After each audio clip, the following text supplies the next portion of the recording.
Pernyataan Presiden Prabowo yang bilang pengkritiknya kabur saja ke Yaman bukan sekedar bumbu pidato yang pedas. Ini adalah retorika yang berbahaya. Kalimat tersebut menunjukkan sikap anti kritik yang dibalut sentimen merendahkan negara sahabat. Kita bisa menilai pidato itu berbahaya secara diplomatik dan bermasalah secara etika.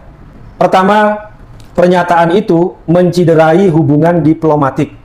Yaman memiliki ikatan sejarah, darah, dan intelektual yang sangat kuat dengan Indonesia.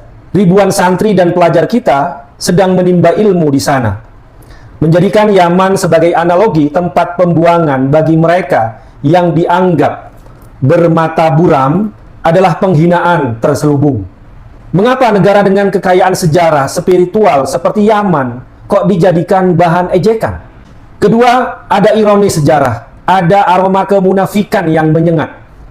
Publik tidak akan pernah lupa bahwa Prabowo sendiri pernah memilih tinggal di luar negeri, Yordania, saat menghadapi situasi politik pelik di tanah air pasca 1998. Mengapa kini ia justru menggunakan narasi kabur ke negara Arab sebagai senjata untuk menyerang lawan bicaranya? Yang perlu Prabowo pahami, narasi Indonesia gelap adalah bagian dari dialektika demokrasi. Pemimpin seharusnya menjawab data dengan data, bukan menyerang personalitas atau malah mengusir warga negaranya. Kalimat-kalimat pendek bernada emosional ini mencerminkan mentalitas yang tidak toleran terhadap perbedaan pandangan. Ketika seorang pemimpin mulai menyuruh rakyatnya pergi hanya karena berbeda persepsi, hanya karena berbeda pandangan, hanya karena kritik, itu adalah sinyal berbahaya bagi kebebasan berpendapat. Indonesia tidak butuh arogansi. Indonesia tidak butuh pemimpin yang arogan. Indonesia butuh pemimpin yang mampu merangkul, bukan yang mahir mengusir. Ketika kita dengar kata perubahan, maka ini bukan sekedar perubahan pemimpinnya. Perubahan ini kita berbicara tentang kondisi masyarakat yang tadi sudah disampaikan, kondisi keluarga. Kita akan masuk pada pertanyaan sederhana. Apakah kebutuhan pokok hari ini harganya murah atau mahal? Murah atau mahal? Mau diteruskan mahalnya atau dirubah? Nah, itulah perubahan. Kita bicara lapangan pekerjaan. Kita punya banyak pekerja tapi kurang pekerjaan. Di negeri lain banyak pekerjaan, kekurangan pekerja. Pertanyaan, apakah sulitnya lapangan pekerjaan mau dilanjutkan atau mau diubah? Dilanjutkan atau diubah? Diubah. Itulah perubahan. Begitu juga dengan pendidikan. Pendidikan berkualitas hingga tuntas, yang PR-nya masih banyak. Kita lakukan perubahan di situ. Sama dengan kesehatan yang tadi persis diceritakan. Betapa banyaknya rakyat kita ketika mengalami sakit datang ke rumah sakit bukan jadi sembuh tapi jadi miskin. Yang diperlukan datang ke rumah sakit pulang sembuh, bukan pulang menjadi miskin. PR-PR inilah yang nanti kita ingin bereskan sama-sama. Seperti pesan tadi, majulah, majulah. Presiden, majulah jadi presiden. Presiden, presiden. Sekarang saya bicara ya. Bismillahirrahmanirrahim. Assalamualaikum warahmatullahi wabarakatuh. Salam sejahtera untuk kita semua. Saudara-saudara semua, 5 tahun yang lalu, 16 Oktober 2017, saya berdiri di tempat ini. Saat itu saya menyampaikan kepada saudara-saudara semua bahwa saya telah menerima mandat dari warga Jakarta, dan saya katakan bahwa saya akan bekerja keras, saya akan bekerja sungguh-sungguh, biidznillah akan bisa menunaikan semua yang dijanjikan. Hari itu, 5 tahun yang lalu, menjadi penanda awal perjuangan dalam menghadirkan kebaikan, menghadirkan keadilan yang diharapkan oleh seluruh rakyat Jakarta. Kita ingin kotanya maju dan warganya bahagia. Hari ini 16 Oktober 2022, tepat 5 tahun kemudian, ini adalah masa penghabisan bagi saya dan Pak Ahmad Riza Patria dalam memimpin Jakarta. Izinkan kami berdua mengembalikan mandat ini kembali kepada warga Jakarta. Doakan kami dan jadilah saksi bagi kami, saksi yang nanti akan bersama pada saat kami mempertanggungjawabkan di hadapan Allah Subhanahu wa taala, Sang pemilik segala kekuasaan, yang memberikan kekuasaan kepada siapapun yang Ia kehendaki dan yang mencabut kekuasaan dari siapapun yang Ia kehendaki. Saudara-saudara sekalian, seluruhnya warga Jakarta ataupun dari luar Jakarta yang saya sungguh amat cintai, saya tidak akan berbicara panjang-panjang kali ini. Saya tidak akan berbicara panjang karena 2 alasan. Pertama, biarkan kerja Pemprov DKI Jakarta selama 5 tahun terakhir ini mereka yang berbicara, biarkan karya-karya itu menjadi bukti nyata. Tak perlu dikatakan dalam pidato ini, lihatlah kenyataan yang ada di Jakarta, tunjukkan di sana kenyataan. Kita tidak mengirimkan pernyataan, kita kirimkan kenyataan.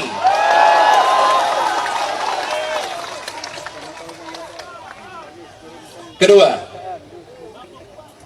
saya tidak akan berbicara panjang-panjang karena kerja untuk bangsa dan negara ini masih panjang ke depan. Satu babak berakhir, mari kita sambut babak berikutnya.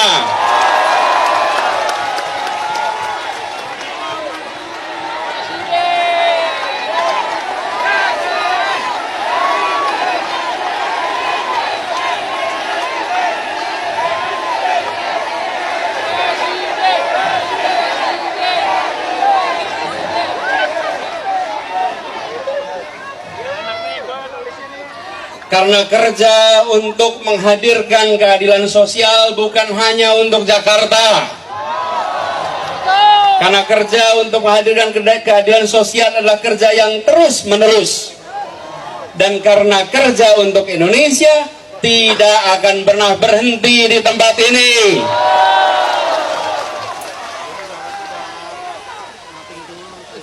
Karena itu, di hari terakhir masa tugas kami di sini, izinkan saya menyampaikan dengan lantang dan dari lubuk hati yang terdalam, terima kasih Jakarta.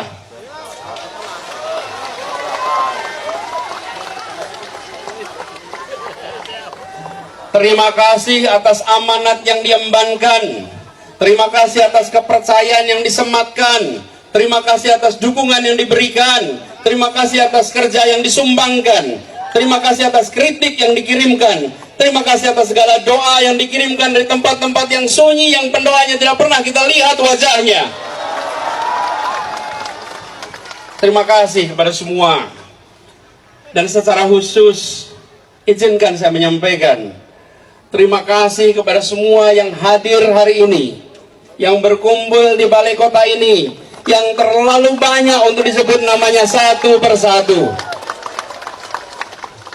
Pada semua yang ikut menyaksikan dari seluruh penjuru ibu kota maupun dari daerah-daerah lain di Indonesia, saya ucapkan terima kasih, dan terima kasih.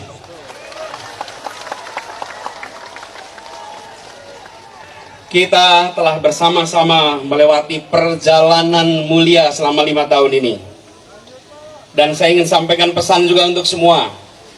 Mari kita terus dukung Pemprov DKI Jakarta ke depan dalam meneruskan program-programnya, dalam menjalankan rencana-rencananya, dalam menuntaskan kerja-kerjanya, dan terus menjaga agar Jakarta sebagai kota global tetap setara dengan kota-kota global lainnya, di mana kotanya maju, warganya bahagia, ada keadilan, ada kesejahteraan, ada kesetaraan, ada kelestarian, dan yang tidak kalah penting adalah kota yang mengibartinggikan nama Indonesia di mata. Halo teman-teman, jumpa bersama saya di Politik dan ya luar biasa juga teman-teman ya. Bagaimana Anies Baswedan ya, kali ini beliau betul-betul menunjukkan kedewasaan dalam berpolitik. Bagaimana beliau ya sebenarnya mengajarkan dan memberikan tamparan keras kepada politisi-politisi yang anti kritik. Iya teman-teman, bayangkan ya, Pak Anies itu salah satu ya, mungkin satu-satunya politisi yang sangat-sangat kebal terhadap kritikan ya. Kenapa? Beliau selalu santai ketika menghadapi kritikan. Di Jakarta waktu ia menjadi gubernur, ya, lawan politiknya itu nggak kaleng-kaleng. PD Perjuangan yang sedang berkuasa teman-teman pada saat itu. Ada PSI juga yang sangat keras sekali mengkritik Pak Anies ya. Pertanyaannya, apakah Anies goyah? Tidak, teman-teman. Apakah Anies gentar? Tidak juga. Yang dulu Gerindra itu mendukung Anies, membela Anies ya. Walaupun sekarang perahu terbalik. Iya, kalau kita melihat bagaimana gebrakan Anies, program Anies sungguh membuat kita bangga ya. Karena memang beliau mempunyai track record yang sangat baik. Kinerjanya di Jakarta ya kan, membenahi. Sebenarnya masalah Jakarta itu cuma dua, macet dan banjir saja teman-teman ya. Macet dan banjir itu masalah terbesarnya Jakarta. Banjirnya ini pun sebenarnya karena banjir kiriman ya kan, karena kiriman dari beberapa daerah. Dan persoalan